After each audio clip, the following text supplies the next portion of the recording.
para mas ma-appreciate ng mga tao in the PC. Mas may tao na, okay?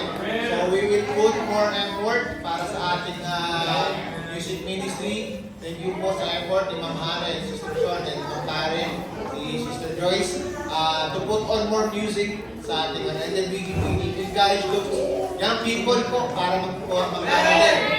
Sister Joyce, ikaw. Ay, nandun yung chords. Ayan, amen. So, susunod po, next week, we will have a practice po sa mga gusto mag-aral ng music. So, let's begin and let's start a new ministry. So, we have our new theme for this month. We have ministers, so we're going to start a new ministry. And let's go effort. Thank you very much. So, let's sing this. Medyo bago din sa akin, but let's sing this one.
Hey, praise the Lord. Ano po? Ihanda po natin ang ating mga sarili at tayo po ay dumako sa presensya ng ating Panginoon.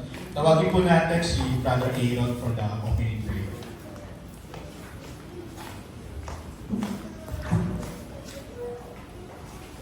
Let us pray. Talagang Diyos ng mga pangirian sa lahat. Kami po, Panginoon, tuloy pupuri, tinataas, nagduluwalhati, respeto, tinagalang, tinataas ang pong mataas at pananabangalan, Panginoon. Sa mga oras na ito, Panginoon, kami po ay patuloy na nag-recognize sa iyong kabutihan po sa aming buhay, sa mga araw, panahon, higit sa lahat, Panginoon, sa salvation, sa kaligtasan, ibinigay mo po sa bawat isa. Sa mga oras na ito, Panginoon, patuloy po kami, Panginoon, humihingi ng tawad, po, Panginoon, kasalanan, kamalian, kalikuan, kasalanan na aming nagawa sa iyong harapan. We pray, Lord, for you to cleanse us by your holy blood. It was shed on the cross of Calvary. Dalangin namin, Lord, na ikaw po ang maglinis sa aming puso, sa motibo ng aming pong pagsamba, paglapit, pagtulog, luwalhati sa iyong pangalan, Panginoon. Hindi, Panginoon, ang pong mga sarili ang siyang makita, Panginoon, ikaw ang maluwalhati, mabigyan lugod, tangal sa aming pong maluwal. We also pray, Panginoon, sa aming pong gawain, Panginoon, sa buong maghapon, ikaw, Lord, ang siyang pangalan, Panginoon, higit sa lahat sa pakikinig, pag-aaral po ng aming pong mga salita. We also pray, Panginoon, na ikaw din po ang tumulong sa aming pong pastor, bigyan mo siya, Panginoon, ng wisdom, knowledge, Panginoon, power in preaching, Panginoon, of your word, na ang bawat isa, Panginoon, ay magkaroon po ng puso ang bawat salita at mga pakinggan. Dahil ni Lord sa aming kasama mga bisita, ikaw ang tumulong sa kanila, Panginoon, ang dalangin namin, namin yung po mga Espiritu ay malayang pumilos, Panginoon, sa aming pagkalagitnaan. Sawayin mo, Panginoon, ang lahat ng gawa, ng kaaway sa paligid, in Jesus' name, Panginoon, na ikaw, Lord, ang siyang mag-glorify, maitaas namin. So, we also pray, Panginoon, sa mga kapatirang nanlalamig, namihina, mga kapatirang nasa balik ng karamdaman, Panginoon.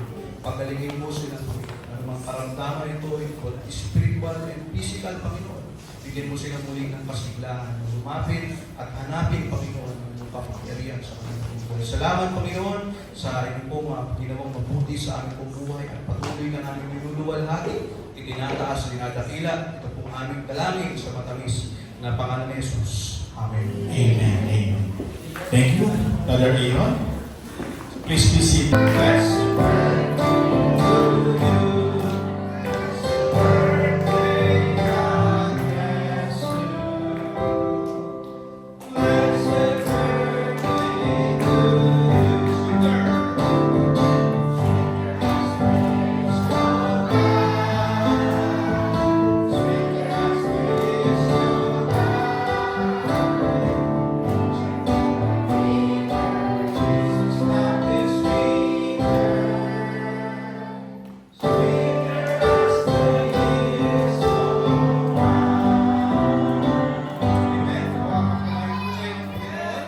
Bigyan pa kayo ng mga malulusog na mga taon at matatagumpay na mga taon sa inyong buhay.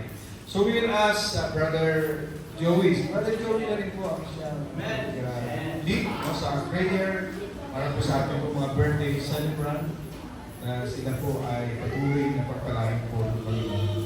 Okay? Okay, magsipay tayo mga kapatid.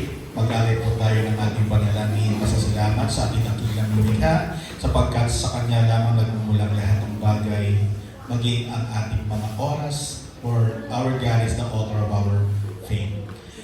Heavenly Father, again, we are grateful and thankful for this wonderful opportunity, Panginoon, to celebrate the lives of our dear brethren, Brother Guy, Brother Aaron, Sister Yoli, Kentino, Panginoon. Salamat po sa mga nagdaang taon sa kanilang buhay na pinuspos po ninyo ng pagpapala, biyaya, protection, Panginoon. Salamat po sa inyong mga kilos at gawa sa kanilang buhay, declaring your name, magnifying your name, exalting thy name, O Lord. Lord, sa pagdiriwang po ng kanilang kaarawan sa mga sandali dito, sa mga susunod na araw, Panginoon, kayo pa rin po ang siyang maging sentro ng kanilang buhay at hinihiling po namin na muli igawad po sa kanila ang protection, provision, lahat po ng kanilang pangangailangan, Panginoon. Lalong higit sa lahat, knowledge and wisdom pertaining to their everyday lives po, Panginoon. Kayo po ang siyang makita nilang pinakamataas sa lahat po ng hari, ng mga healers, at ng mga protectors po, Panginoon. Lord, thankful and wonderful, we are grateful po sa inyong pagpapala sa aming mga kapatid, Panginoon, sa kanilang mga buhay. For their lives are living testimonies of your faithfulness, of your love, and your patience. In Jesus' mighty name, amen. Amen. Amen. And we will now be seated. Okay, so sa ating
Sa pananampalataya kay Lord God, Heavenly Father, we pray magpuri ko kapasalamat sa umaga ito. Kami po ay itinawag sa inyong bahay tahanan upang sa inyong Panginoon inyong pagpuri at glory sa inyo. We also pray, Lord, this morning, i-prepare niyo po ang puso ng bawat isa sa pakikinig ng inyong salita na ito po ay maging open, Panginoon, sa inyong mga salita na ito ay hindi lamang namin papakinggan, kundi ito ay magbunga sa aming mga puso at magmanifest sa aming buhay, Panginoon. We also pray, Lord, sa aming pagbibigayan, ito po ay pagpalain ng Panginoon at patuloy na magkamit sa inyong mga gawain, Panginoon. Ito po ang aming dalangin, in Jesus' name we pray, Amen.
Ito ay mula sa Colossians chapter 4, verse 12 to 13, no? Let us all stand up as we read these verses from Colossians, no? Chapter 4, verse 12 to 13. Yung mga iba sa inyo, wala kayong Bible, ay you can read, no? You can still read, no? Sa ating pong screen, meron po tayong text na mababasa po natin doon sa screen. Colossians chapter 4, verses 12 to 13. Okay? So please join me as I read this verse, no? From this verse. Okay, ready? Read. Epaphras, who is one of you, a servant of Christ, saluted you, always laboring fervently for you in prayers, that you may stand perfect and complete in all the will of God. Okay, verse 13. For I bear him record that he hath a great seal for you, and them that are in Laodicea, and them in Hierapolis. Tayo po'y manalangin, let us pray. Panginoong Diyos, o aming Ama na nasa langit, maraming pong salamat sa inyong pong pagpapala sa aming pong gawain po sa araw po nito. Simula po sa aming pong Sunday School at maging sa mga awitin na aming pong narinig ng Diyos, ay tunay po na ito ay makabagbag damdamin o Lord God. At ito ay nangungusa po sa amin, O Lord, na kami ay maging pong gamit Lord God, sa inyong ubasan, sa inyong pong gawain. At tunay nga po na ito ay mangyari sa bawat isang miyembro po ng Iglesia sa dakong ito, Lord God, na kami ay gamitin niyo sa inyong gawain para po sa kalulatian ng inyong mananapangalan, O Lord God, sa aming pong mga buhay.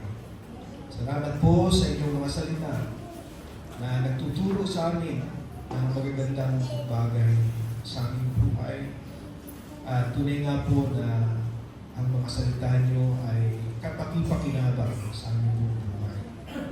At Lord, alam po din namin na ang daan ng inyong pagpapala sa aming buhay ay kapag kami ay lumakad ayon sa iyong mga salita. Unahan niyo po, maging niyo po ang paglingkod, ako po ay sumasabog sa inyo, ang kalakasan, karunungan sa pagbabahagi po ng inyong po mga salita. Ako ay inyong kasangkapan lamang, Lord, at bagkos ay kayo po ang siya pong maitaas sa oras na ito. Salamat po at purihin ka. Lahat po nito ay aking dalangin sa pangalan ni Jesus. Amen, amen, and amen. Okay? So sa ating pong mensahe ngayong pong umaga, bilang bahagi pa rin ng ating pong series of messages, no, sa namang Be a Minister, I want to preach to you this morning on the subject Ministering to Others Through Prayer. Ministering to others through prayers. Okay? So, as we continue our series of messages, we learned through our messages last week that all of us, as believers and members of the church, are called to the ministry of the Lord. Amen? Tinawag po tayo sa ministeryo po ng Panginoon. Okay? All of us have been equipped by God with gifts and abilities that we can serve or minister to the body of Christ. Okay? Now, there are various gifts given by God to the church as mentioned in Romans chapter 12, verse 4 to 8. Okay, no? Tapos sa 1 Corinthians chapter 12, verse 4 to 10. No? And then in Ephesians chapter 4, verse 11, and 1 Peter chapter 4, verse 11. So, ito po yung, we believe na ito po yung mga gifts na ika nga ibinigay ng Diyos doon sa iglesia. Ika nga, no? Doon sa unang iglesia. Okay, no? But some of these gifts have already ceased. No? Meaning, it's no longer in existence today. Kasi, ang mga gifts po na ito, no? Na binanggit doon sa mga talata po yun, na hindi na po umiiral ngayon, ay they just serve as foundational gifts. Foundational gifts. Kasi sa pagsisimula po ng iglesia ng Panginoon. Okay? Yun po yung foundational gifts. Okay? Tulad po ng apostleship, okay? Prophets or prophecy, no? Tapos speaking in tongues, no? Healings, and working of miracles. These are foundational gifts. Okay? Pero sabi nga, no? When the perfect comes, okay, no? It will cease. Ibig sabihin, pagdating ng salita ng Diyos, no? Nakumpleto na yung salita ng Diyos, ito ay nawala na. Baga, no? But other gifts such as preaching and teaching are still available today. Amen? And these are a great blessings to the church. Amen? Ito po ay blessing po sa iglesia, no? Because these gifts builds and strengthen the body of Christ, or strengthens the body of the church. Now, there are ministries also that though not mentioned as gifts, but ministries that are useful in the church. Okay, no? And I believe through these ministries, we can minister. Okay, no? And be a blessing to the church. Okay. At ang isa po dyan ay tinatawag po natin music ministry. Amen? Music ministry. No? So we can minister also through music ministry. Kaya nga, if God gave you talent to sing, no? Kahit na hindi maganda yung boses mo, gamitin mo yan sa Panginoon. Amen?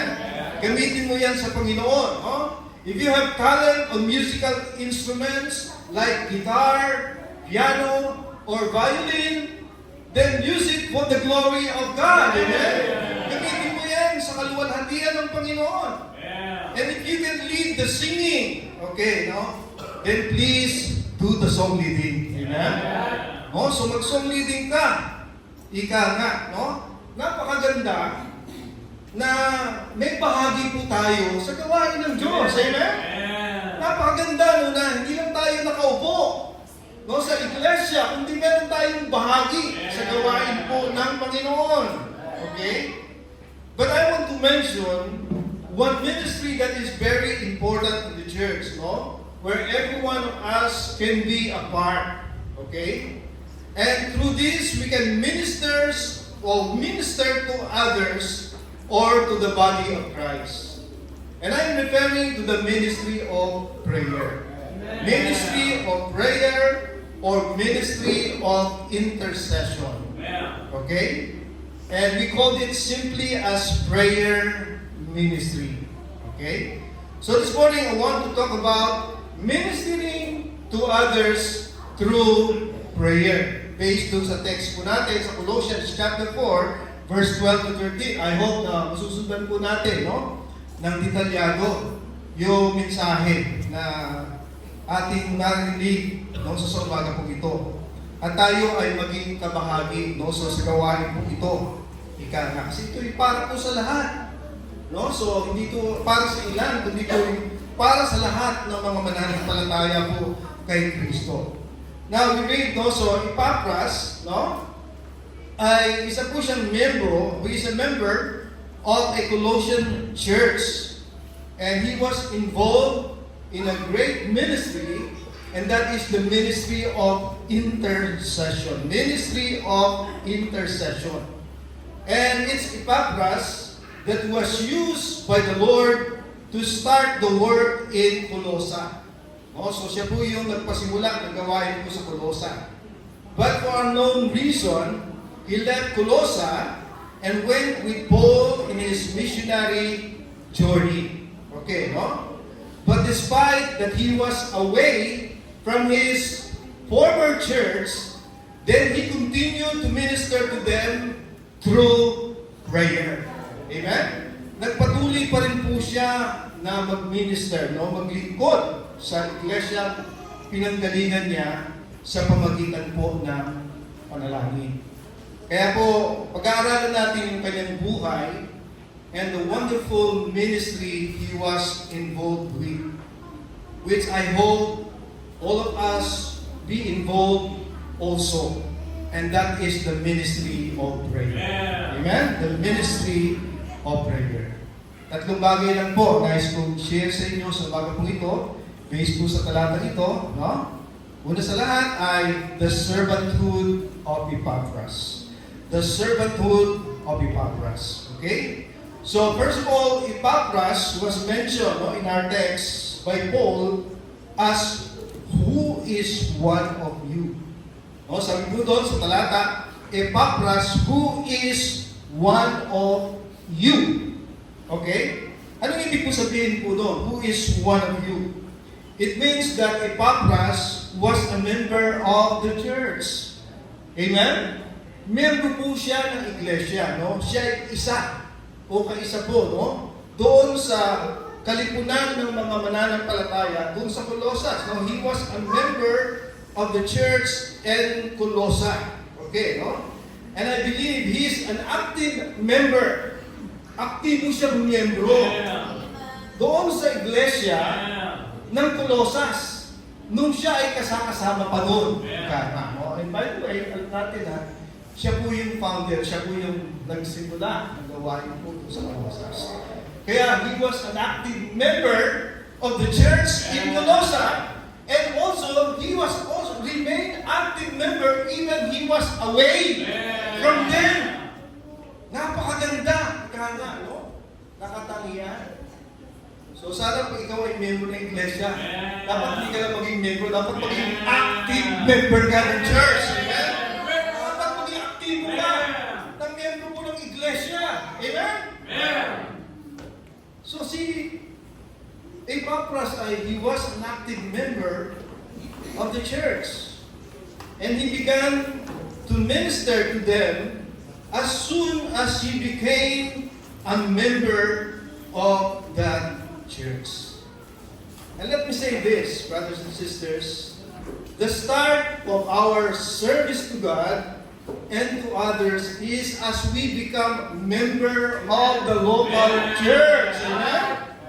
Yun po yung panimula ng ating paglilingkod sa Diyos, no? Kapag tayo ay naging member po ng iglesia ng Panginoon.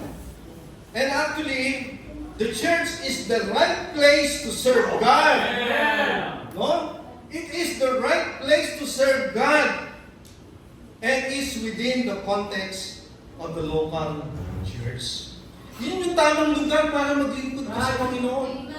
Doon sa local church. Kaya bago ka po makapaglingkod sa Diyos ng tama, dapat maging miyembro ka muna ng iglesia po ng Panginoon.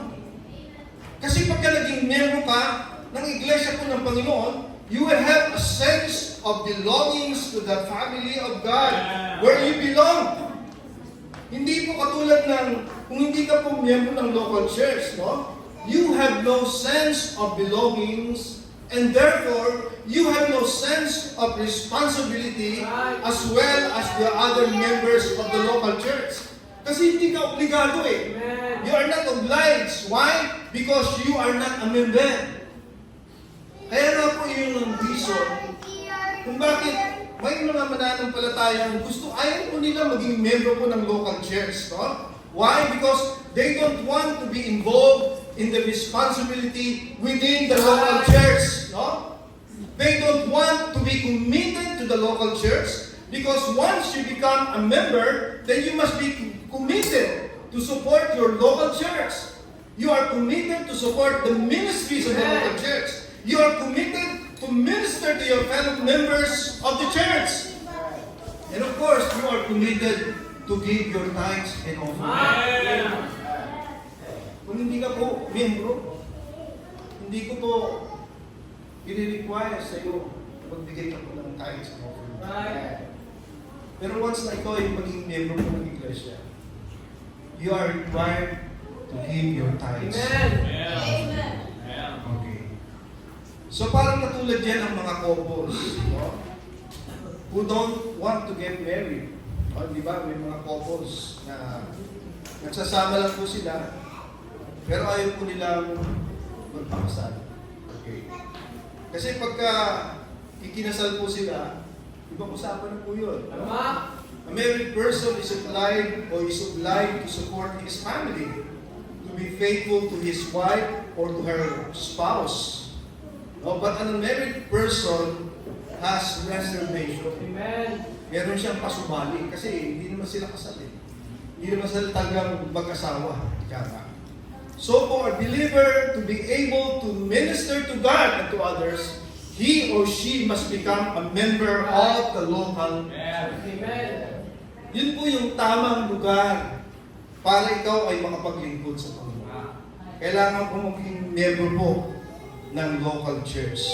So how do we become a member of the local church? Very simple. No, follow the Lord in water baptism. Amen? Follow the Lord in water baptism. Pero hindi lang po siya membro ng iglesia, no? Kundi makikita rin po natin, no? Yung paglalarawang binigay po sa kanya, no? He was a minister of Christ. Okay, he was a minister of Christ.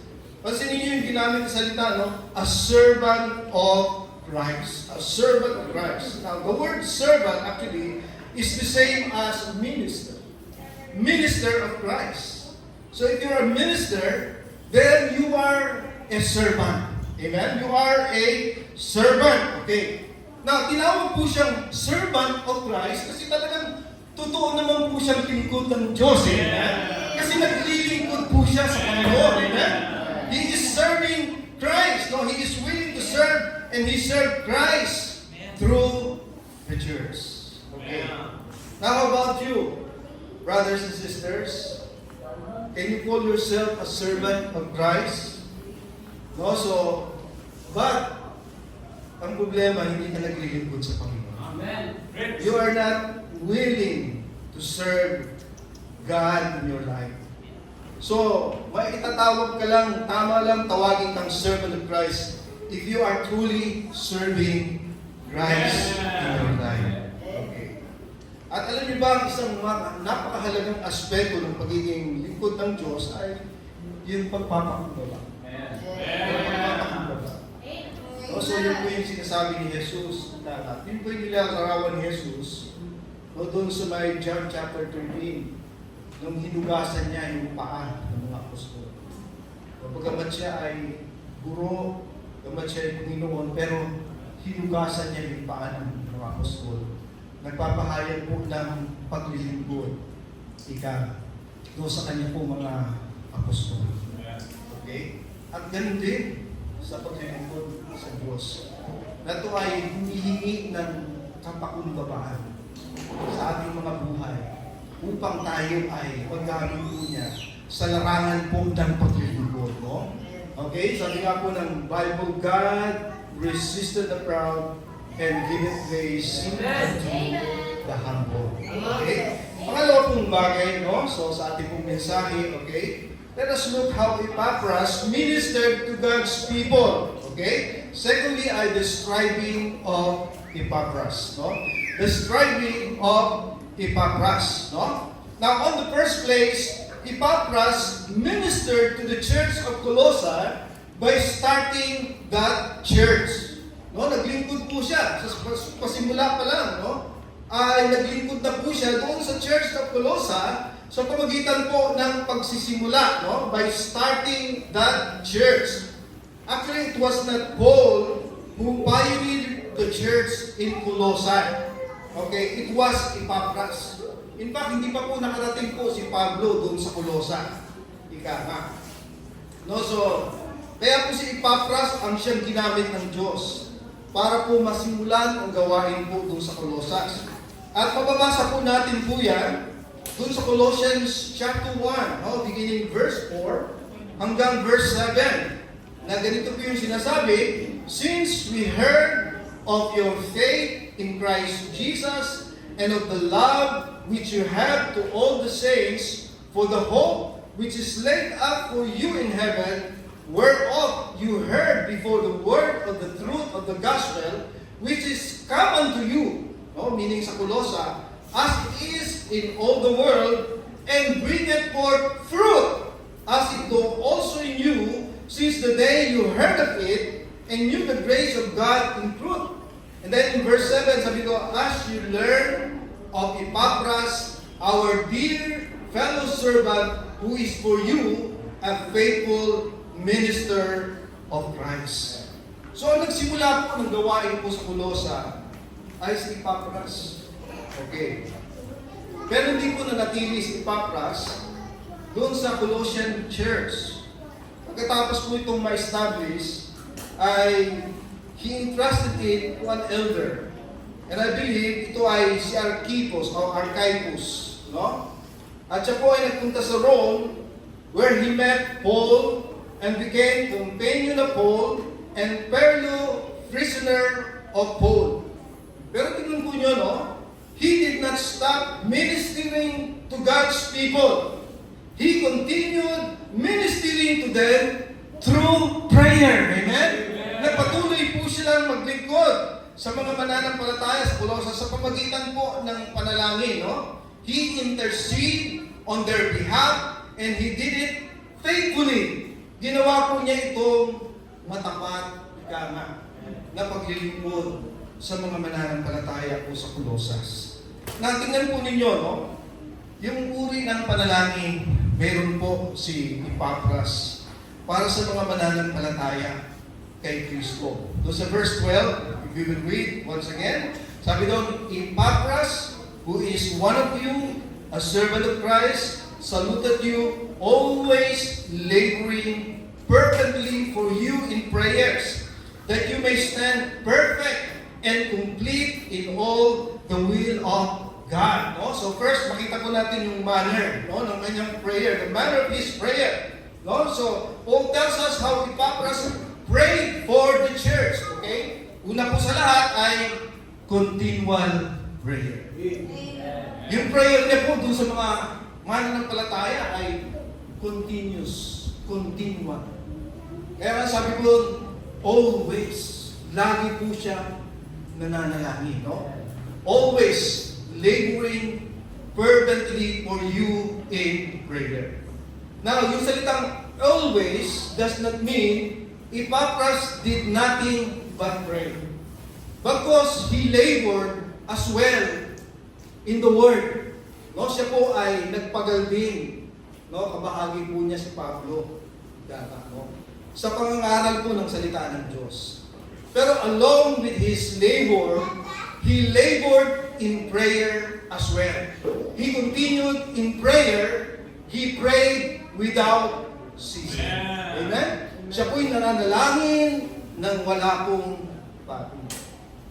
Kumusta po tayo, mga kapatid? No? Sa larangan po ng panalangin, tayo po ba ay masugid at nagpapatuloy po tayo sa panalangin? Para po sa ating iglesia, para po sa ating mga kapatid, o kaya maging doon sa mga mahal mo sa buhay na gusto mong masave, no? Sa mga kaibigan mo gusto mong masave, dapat patuloy ka nananalangin mo para po sa kanila. You must pray always. Hindi po yung off and on ang prayer. Ng marami pong Kristiyano, off and on, ika no? So, actually, many of us underestimated the value of prayer. Okay? We're not aware that it is a form of service to others. Amen? Isa rin po itong anyo ng paglilingkod sa iba. Hindi lamang po yung katulad ng pangangaral o kaya pagtuturo, hindi lang po yun yung anyo ng paglilingkod, kundi maging yung panalangin po ay isang anyo rin ng paglilingkod sa kapwa mo. Mananampalataya po kay Kristo. Meron nga po akong nabasa na yung prayer is the highest form of service to God's people. Yung prayer po is the highest form of God's service to God's people. So makita po natin, he prayed always, and then secondly, he prayed fervently or fervent prayer. Ang sabi po doon, laboring fervently, okay, no? For you in prayer. Now, the word fervently, okay, or laboring fervently in Greek is agonosomai, where the word agony comes from. And it means to struggle or to literally to complete or to compete for a prize, okay, figuratively to contend with an adversary, or united case to endeavor to accomplish something, or fight, labor, fervently strive. So, ibig sabihin, yung panalangin po niya ay ando doon yung pagsusumigasi, ando doon yung pagpupursigi. No? And it is a feature of strenuous exertion in athletic competition. Parang katulad po ng isang athletes na pag siya ay tumakbo, talagang ubos lakas niyang bibigay yung kanyang pagtakbo. Andun yung strenuous exertion. At ganoon din sa pakikipagdigma na talagang yung meron kayong mga napapanood po ng digmaan ng araw, no? Mga kangay, yung gumagamit ng espada. No? So talagang ubod lakas, pag wasiwas po dyan, kanyang espada sa pakikipaglaban. Parang ganun din po, no? Yung uri ng panalangin po ni Epapras, na talagang it involved fervency. Kaya nga, para silang magkapareho po ni Pablo, no? They have the same spirit. They stress, they strain, and struggle in prayer. Okay? Na ang problema sa ating mga Kristiyano, we struggle at prayer. Alam niyo ibig sabihin? Nag-struggle tayo sa prayer, ibig sabihin, parang pagdating sa panalangin, hirap na hirap tayong manalangin. Hirap na hirap tayong manalangin. At maraming mga bagay ang siyang pumipigil sa atin para po manalangin. In fact, alam din natin, no, na ang prayer ay gawain ng Espiritu. At tayo nasa laman pa rin, amen? Pero you can expect struggle when you start to pray. When you start to pray. Talagang may involved na struggle, no? So sa prayer. Pero sa kabila po ng may struggle, dapat po ay ma-overcome po natin. Amen? At magpatuloy po tayo, no, sa panalangin. Okay? No? So, sabi nga po ng banal na kasulatan ay James chapter 5 verse 16, the effectual fervent prayer of a righteous man availeth much. In other words, meron kapangyarihan sa panalangin. Let me say that. No? May kapangyarihan po sa panalangin. Kaya yung Kristiyanong hindi nananalangin, wala po siyang kapangyarihan na nagmumula po sa Panginoon. No, so paglilingkod na ginagawa po natin para sa Kanya, napakalaga po yung prayer. Napakalaga po yung prayer. Now, many Christians are wondering why God seems not working mightily in our midst today. Minsan nagtataka po tayo, bakit para bang hindi na masyadong kumikilos ang Panginoon sa ating kalagitnaan ngayon? Okay? Alam niyo ba bakit? I've read the statement. No, nabasa ko po yung statement na ito. Babasahin ko po, sabi po doon sa statement na yun, the secret to power, kinig po kayo, no? The secret to power, unction, anointing, and wonders in the early church was their focus on seeking God in prayer. Amen. Okay? I often hear Christians lament that God doesn't work in mighty ways in the modern church today. And then they ask why. Why? The answer is simple. For the most part, the modern church is prayerless. Yes. the modern church is prayerless. Tulad nga po ng sinabi ng Biblia, James chapter 4, verse 2 to 3, yet you have not, because you ask not. You ask and receive not, because you ask amiss, that you may consume it upon your lust. Amen. Ang modern church ay prayerless. No, so maraming mga Kristiyano, pagdating sa buhay panalangin, ay talagang kung siguro kung sa grade o kaya sa percentage ay 0 at napakababang percentage ang kanilang buhay pagdating po sa panalangin. Okay? So thirdly, makita po natin ang prayer din po ni Epapras ay hindi lamang po fervent but also selfless prayer. Amen? Selfless prayer. Okay, pansinin po niyo, sinabi po doon, always laboring fervently for what? For you in prayers. Amen? For you in prayers. Are you still with me? Okay? No, nakikinig pa po ba kayo? No, so sabi doon, siya'y nananalangin ng masugid para sa inyo sa panalangin. So that's what Paul said to the Colossian church or to the Colossian believers. Meaning, Epapras' prayers were selfless. Meaning, not for himself, but for others. Kaya nga, it is called intercessory prayer or praying on behalf of others. Yun po yung ibig sabihin ng intercessory prayer. No? Praying in behalf of others. Meron pong kasabihan na yun daw mga magsasaka ay nananalangin. Siguro sa Amerika po ito, no? They used to pray, hear not the prayer of a traveling man.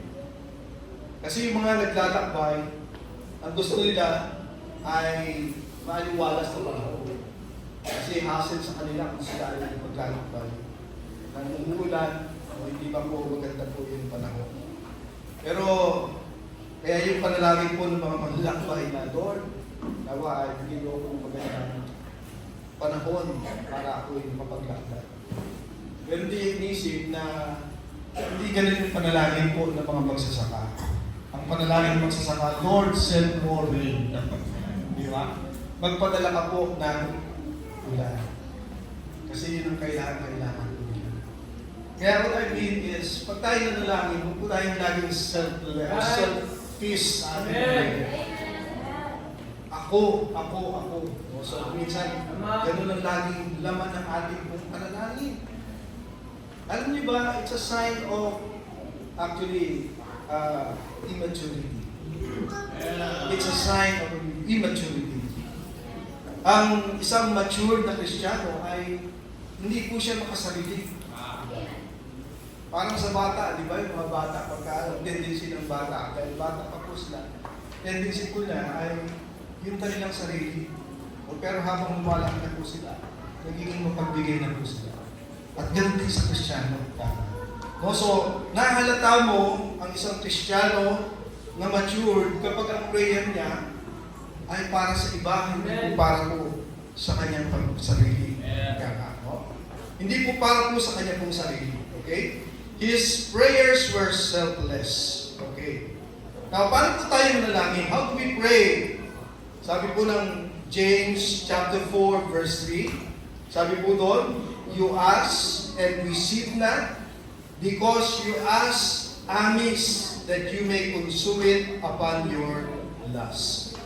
Kaya po siya hindi tumatanggap sa kanyang pong panalangin kasi yung panalangin niya po ay makasarili. Ika nga, makasarili. Okay? So, in fact, ang blessing sa panalangin ay when you pray intercessorily for others. Okay? A healthy prayer life consists of supplication and intercession. Pakita niyo po yan kay Job, no? Nung siya po ay manalangin para po sa kanya pong kaibigan. No? Ang sabi po sa Job chapter 42 verse 10, and the Lord turned the captivity of Job when he prayed for his friends. Okay. So the blessings ay dumating kay Job after na siya po ay nanalangin para po sa kanyang mga kaibigan. Now, pangalawa, the motive of his prayer. Are you still with me? Naiintindihan po ba kayo? Okay. Huwag nating palagpasin po ito sapagkat ito'y napakahalaga sa atin. Hindi naman nanampalataya kay Kristo. No? Ang motibo po ng kanyang pong panalangin. Sabi doon sa verse 12, okay, Epaphras prayed that you may stand perfect and complete in all the will of God. Okay, ito yung concern ni Epaphras, no, sa kanya pong panalangin, that they will stand perfect and complete in all the will of God. Okay, no? So yung prayers po niya, it's not focused on physical, material, or circumstantial matters. Okay? Kundi ang focus po niya ay yung spiritual welfare ng mga mananampalataya po kay Kristo. Okay. At ang unang-una po doon ay ito'y panalangin po for their stability. For their stability. Okay? So Epaphras prayed that the saints would stand. Yung salita kong stand means to stand firm in doctrinal integrity. Are you still with me? That they will stand firm in doctrinal integrity. Kasi aware po siya of the errors of false teachers. May mga false teachers po doon, sa Colossus, na maaaring ma-spoil ang kanilang pananampalataya. Okay. At ito'y it threatened the faith of the saints in Colossae. Okay. Kaya po yung prayer po niya, Epaphras prayed that the Lord would place and plant the church firmly in the truth. Amen? Firmly in the truth. And I want to say, brothers and sisters, itong iglesia din ay magtuturo sa atin ng katotohanan. Magtuturo sa atin. Lalo na po kung ang salita ng Diyos ang siyang pinapangalandagan. Kaya kailangan po ninyo yung iglesia. Ito yung magpapatibay sa iyo sa katotohanan. Ikaw. Stability. And then, not only stability, but also maturity. Maturity. Epaphras prayed the saints would stand perfect. Now, the word perfect does not mean sinless perfection. No? So, hindi tayo naniniwala po doon na pag ikaw ay naging Kristiyano, pag ikaw ay naging mananampalataya kay Kristo, kapag ikaw ay naligtas, hindi ka na kailanman magkakasala pa. No, it's not. No? We do not believe in sinless perfection. What Paul was saying ay, what Paul was saying ay, yung pong maturity, no? Or spiritual maturity. No? So, yun po yung panalangin po ni Epaphras sa mga mananampalataya kay Kristo. Na sila ay maging mature sa pananampalataya. And that's also my constant prayers sa mga mananampalataya sa iglesia. Na lagi kong pinapanalangin, Lord, I want your people to grow in grace and in the knowledge of our Lord and Savior, Jesus Christ. Okay. Kaya nga, yan din po yung panalangin po ni Pablo, no? Sa mga mananampalataya sa Colossus.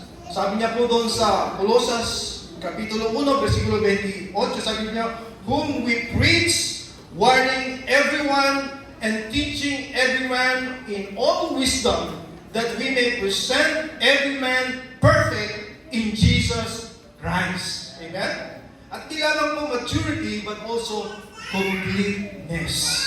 Completeness. So Epaphras prayed that the saints would, sabi doon, and complete in all the will of God. Na makumpleto sila, no? Malaman nila ang kabuuang kalooban ng Diyos, no, sa kanilang buhay.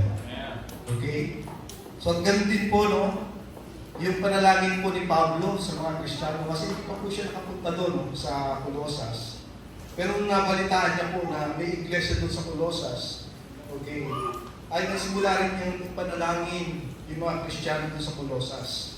Ang sabi po niya doon sa verse 9, for this cause, we also, since the day we heard it, do not cease to pray for you and to desire that you might be filled with the knowledge of His will in all wisdom and spiritual understanding. Bakit po nais ng Diyos sa mga mananampalataya na malaman nila yung kalooban ng Diyos? Bakit po? Although sa verse 10, sa kasunod na talata, ang sagot po doon sabi noon, that you might walk worthy of the Lord unto all pleasing, being fruitful in every good work, and increasing in the knowledge of God.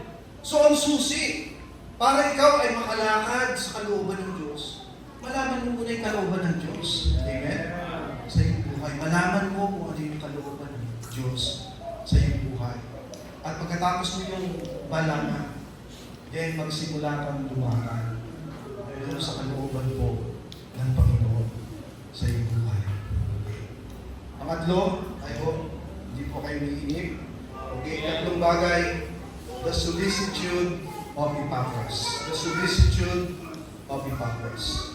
Doon sa verse 13, kung ating pong babasahin, for I bear him record that he hath a great zeal for you, and them that are in Laodicea, and them in Hierapolis. So ang sabi doon, he has a great zeal for the spiritual welfare of the believers in Colossae. Meaning, meron po siyang concern sa mga mananampalataya. Yung salitang actually ginamit po dito ay zeal, o yung zeal. Ibig sabihin, maalab na pagnanasa, maalab na pagmamalasakit. Ika nga, no, sa mga mananampalataya doon sa Colosas. Actually, yung salitang solicitude means care or concern for someone or something. And I believe this is the main reason why he is doing this for the Colossian believer. He has a serious concern for their spiritual welfare. No? The spiritual welfare of the believers in Colossae. Kaya kahit na po siya malayo po sa mga Colossian believers, he continued to minister to them through his prayers. Are you still with me? Amen. Amen? Kasi kung concerned ka po sa kapatid mo sa Panginoon, gagawin mo yung anumang bagay na magagawa mo para matulungan mo yung kapatid mo sa Panginoon. Kung concerned ka po sa kanila. Amen? Amen? No? So you will do in every way what you can do for them to be a blessing to them. No? To be an encouragement to them. Kasi concerned ka eh. Amen? Concerned ka po eh. Ika na. At maging doon sa mga hindi mananampalataya kay Kristo, kung concerned ka sa mga hindi mananampalataya kay Kristo, ipapanalangin mo sila. At aabutin mo sila ng salita po ng Diyos. Amen? Di ba yun ang sinabi ni Pablo in Romans chapter 10? Sabi niya, for my heart's desire, no? And prayer to God is for Israel that they will be saved. That they may be saved. Yun po yung prayer po ni Pablo. Ika nga sa mga Israelita na sila'y maligtas. Kasi concern po siya doon sa mga mananampalataya. O concern po siya doon sa mga hindi po ligtas. Ika nga. No? So, I've noticed also, his concern is not only for the believers in Colossae, but also in Laodicea and Hierapolis. Okay? Ang sabi nila, and them that are in Laodicea, and them in Hierapolis. Meaning, he ministered to God's people not only locally, but globally as well. Amen? Not only locally, but globally as well. And let me say this. I believe this is the main reason why a believer will minister to other believers in every way. And that is his zealous concern for them. Kasi your concern will motivate you or urge you to do things for them. You will pray for them. You will help them in any way. You will not have to be compelled, but you yourself will initiate to do something for others. Why? Because you are concerned on them. Hindi ka na dapat ipagtulakan. Hindi ka na dapat pilitin. Kasi pag may concern ka doon sa kapatid mo sa Panginoon, ikaw na mismo ang mag-initiate para gumawa ka ng mabubuting bagay para sa kapatid mo. Amen? You will pray for them. Hindi ka po titigil. Ika ka. Gusto mong makita ang mabuting bagay na mangyari sa kapatid mo. Amen? Yun po yung magiging damdamin mo. Ika ka. Naalala ko tuloy, nung ako po ay bago pang miyembro sa iglesia, naging close po ako sa pastor ko, binata ko noon. At nakita ko rin po yung struggle niya dun sa ministry, kung paano niya po may sulong yung gawain po ng Panginoon. Kasi ano po yun, pioneering work. Sabihin talagang, pagka sa pioneering work, talagang hindi po madali ang pioneering work. No? It involves a lot of struggle. Tapos nagkakaroon pa po siya ng mga problema sa mga membro. Okay. So minsan, may mga pagkakataon na doon sa oras ng pananambahan, kukunti lang yung bumati. Kukunti lang yung bumati. Minsan. Marami sa mga Kristiyano ang hindi bumati. Pagka nakikita ko po yun, ganun tagpo sa iglesia, nababagban po ako. Nalulungkot ako pagka nakikita ko po yun. At nakita ko yun ng pastor sa akin. So, nakita niya po na ang nararamdaman ko po sa ganung sitwasyon ay yung concern sa gawain ng Panginoon. Concern sa gawain. Hindi ko lang po matandaan, pero nagbanggit po siya, nagsabi po siya, sana ang lahat ng miyembro may ganung sa loobin sa gawain ng Panginoon. Concern po sila sa gawain. At kaya yun po nagbubulig sa akin para maging involved pa ako sa gawain ng Diyos. Marami po akong mga ginampanang pupulin doon sa iglesia niyo. Kasi I am concerned for the welfare of the church and for the welfare of God's people. At sana ganito rin po sa ating iglesia. Amen? Ganito rin po sa ating iglesia.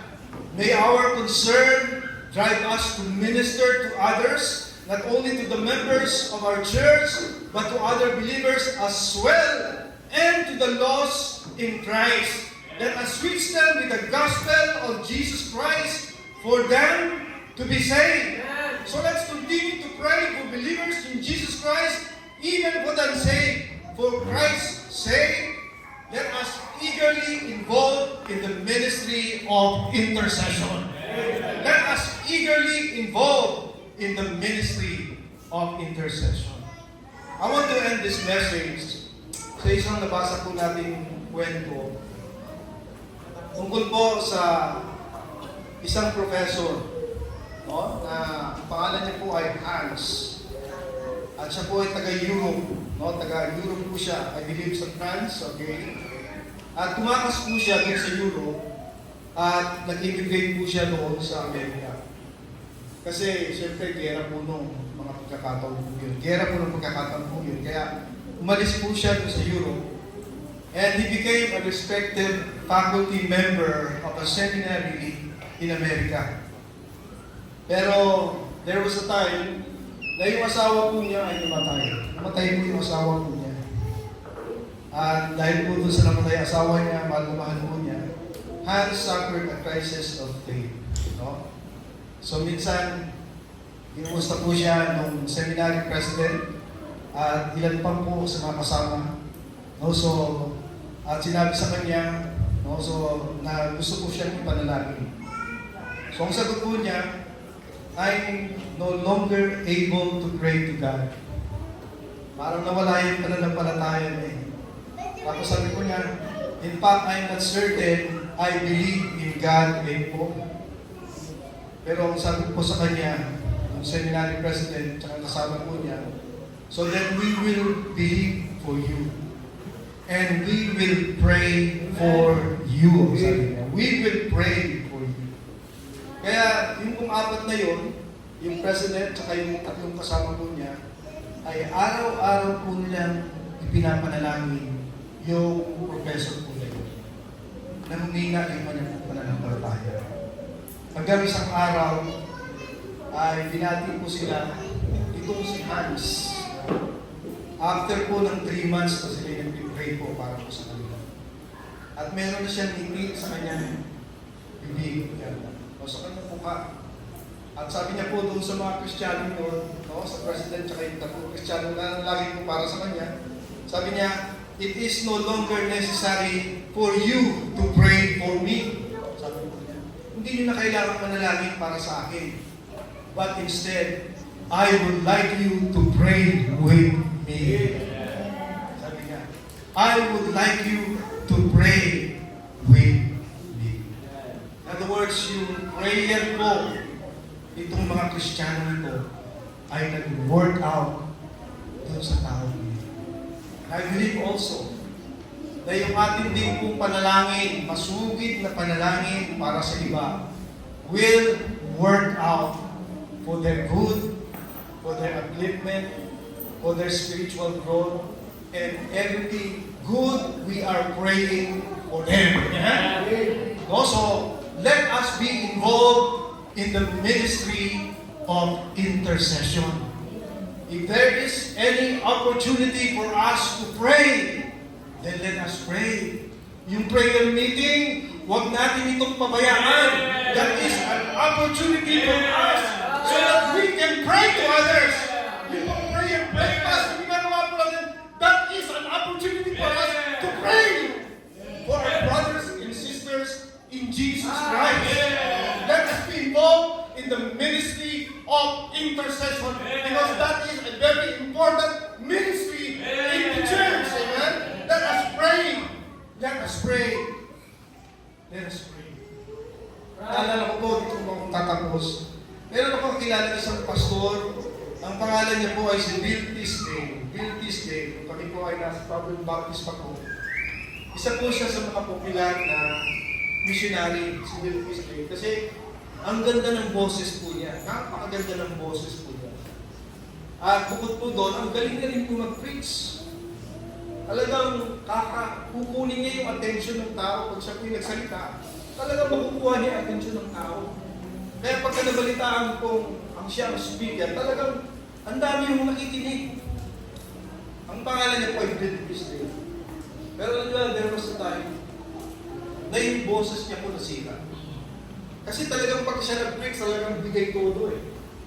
Kaya nasira po yung kanyang vocal cord. No? At wala nang daan para yun ay may repair pa. Kaya ibig sabihin, hindi na po siya magagamit sa pagbabahagi po ng salita ng Diyos. Alam niyo po ba, kahit sa kabila po na hindi na po siya nagagamit sa pagbabahagi po ng salita ng Diyos, nagpatuloy pa rin siya maglingkod. At yun ay sa pamagitan po ng panalangin. Naging intercessor po siya. Sumulat din po siya ng mga aklat. No? Pero ang pinaka-focus ng kanyang ministry ay ministry of intercession. At sana po, kasi hindi naman po ito para sa ilan lang, kundi ito ay para sa lahat ng mananampalataya kay Kristo. Ibig sabihin, kung hindi ka marunong mag-preach, hindi ka makakapag-preach. Kung hindi ka marunong magturo, hindi ka makakapagturo. Pero makakapag-pray ka. Are you okay? Makakapag-pray ka! Kaya, samantalahin mo yung ministry niya. Be involved in the prayer. Be involved in the ministry of intercession. Let's all stand up and close the prayer. Tayo po'y manalangin. Let's pray. Panginoong Diyos, o aking mga sa langit, maraming pong salamat muli sa oras na ito, sa pagkakataon ito, Lord. Kami ay muli pong ginamit mo mula sa iyo pong mga salita ng Diyos. Upang kami ay maging mga ministro niyo. Kami ay mag-minister, O Lord, sa iyong iglesia at maging sa bawat isang mananampalataya po kay Kristo. At Lord, marami sa amin wala kang kakayahan na katulad ng kakayahan ng pastor, ng katulad ng kakayahan ng tagapagturo, o katulad ng kakayahan ng pag-aawit sa iyong gawain, Lord God. But Lord, salamat na meron po kaming ministeryo na pwede po namin kampanan, Lord God, kahit wala po kaming kumakayang ito. Ang ministeryo po ng panalangin. At sana po, O Diyos, ang bawat isang mananampalataya kay Kristo, ang bawat isang member ng iglesia nito ay maging kabahagi, Lord, sa ministeryo ng panalangin, Diyos. Na Lord God, isusuko namin ang aming buhay, O Diyos, upang pagyamanin po ang ministeryo ng panalangin. Hindi lamang sa aming buhay, hindi maging sa inyong iglesia sa damo po ito. Lord, bless us, Lord. At Lord, nawa ito ay gumawa po sa amin. Salamat po sa inyong blessing sa mga ganito. Salamat po sa inyong masalita. And we ask this, all these things, in Jesus' most mighty name. Amen. Pagin po natin ang ating pong song leader sa ating pong mga pastor. Amen. Manatili po tayo itong nakatayo. Awitin po natin yung wonderful grace of Jesus. Bilang pagkatapos, nilingin po natin si Brother Mark for our closing prayer at sa ating pag-aayos. Antayin lang po natin yung first verse and the chorus. Wonderful grace of Jesus.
Muli po, Panginoon, salamat sa inyong mensahe, sa inyong pagpapalag spiritual na narinig po namin, Panginoon, sa mga po.